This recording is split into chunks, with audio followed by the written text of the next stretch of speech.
আওয়ামী লীগ, ছাত্রলীগ, যুবলীগকে সন্ত্রাসী সংগঠন হিসেবে নিষিদ্ধ করতে হবে এবং তাদের যে কোনো ধরনের সাংগঠনিক কার্যক্রম আইন শৃঙ্খলা রক্ষাকারী বাহিনীর মাধ্যমে বন্ধ করতে হবে।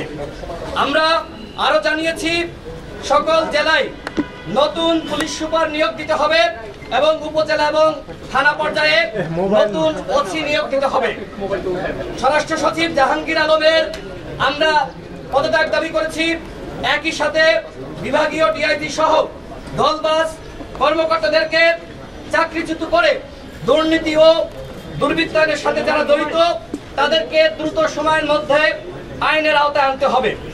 চলমান পরিস্থিতিতে পুলিশের মনোবল বৃদ্ধি ও নির্বিঘ্নে এবং নিরাপত্তার সাথে তারা যাতে কাজ করতে পারে এজন্য প্রতিটি থানায় 10 জন করে সেনা সদস্য সেখানে নিরাপত্তার কাজে নিয়োগ দেওয়ার জন্য আমরা স্বরাষ্ট্র উপদেষ্টাকে জানিয়েছি।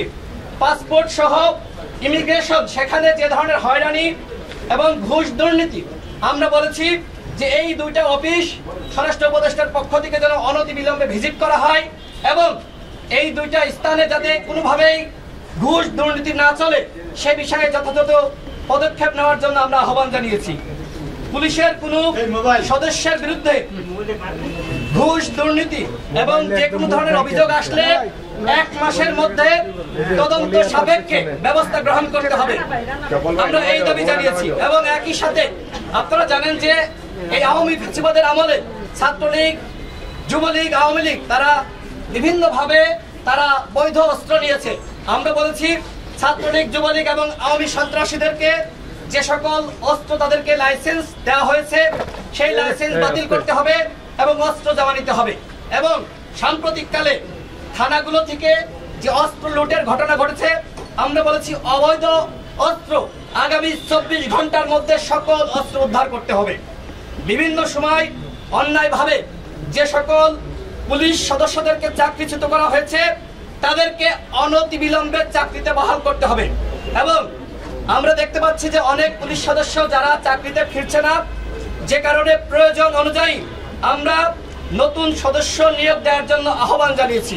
আপনারা সকলে জানেন র্যাব আইন শৃঙ্খলা রক্ষাকারী বাহিনী যাদের বিরুদ্ধে মার্কিন নিষেধাজ্ঞা, আমরা বলেছি যে র্যাবের নাম পরিবর্তন করতে হবে এবং স্বরাষ্ট্র উপদেষ্টা আমাদেরকে বলেছেন এই কাজ চলমান রয়েছে, অনতিবিলম্বে র্যাবের নাম পরিবর্তন করা হবে।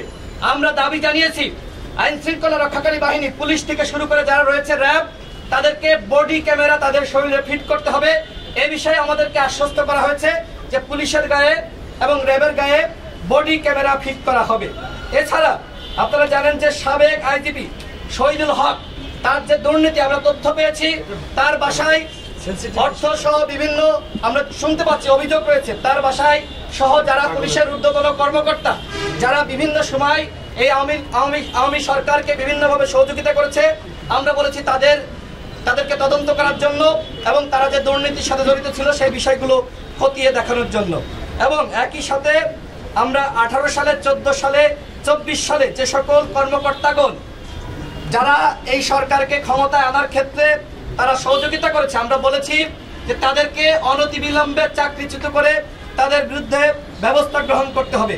জনগণের পক্ষ থেকে এবং বিভিন্ন রাজনৈতিক দলগুলোর পক্ষ থেকে বিভিন্ন সময় দাবি উত্থাপন করা হয়েছিল, বিশেষ করে মেট্রোপলিটন যে থানাগুলো রয়েছে এই থানাগুলোতে ওসি হিসেবে যারা এই থানাগুলোতে ওসি হিসেবে পুলিশের এসপি হিসেবে যারা দায়িত্ব পেয়ে থাকে তাদেরকে দেওয়া যায় কিনা সেই বিষয়ে আমরা বলেছি যে আপনারা এই বিষয়ে আলাপ আলোচনা করেন। তারা আমাদেরকে বলেছে তারা আলাপ আলোচনা করবে। আমরা একই সাথে গত 15 বছরে যে ধরনের মামলা দেওয়া হয়েছে রাজনৈতিক মামলা এবং 18 সালে আমরা যারা কোটা সংস্কার আন্দোলন করেছিলাম ওই সময় আমাদের নামে মামলা দেওয়া হয়েছিল, যে মামলা এখনো পর্যন্ত আমাদেরকে হাজিরা দিতে হচ্ছে।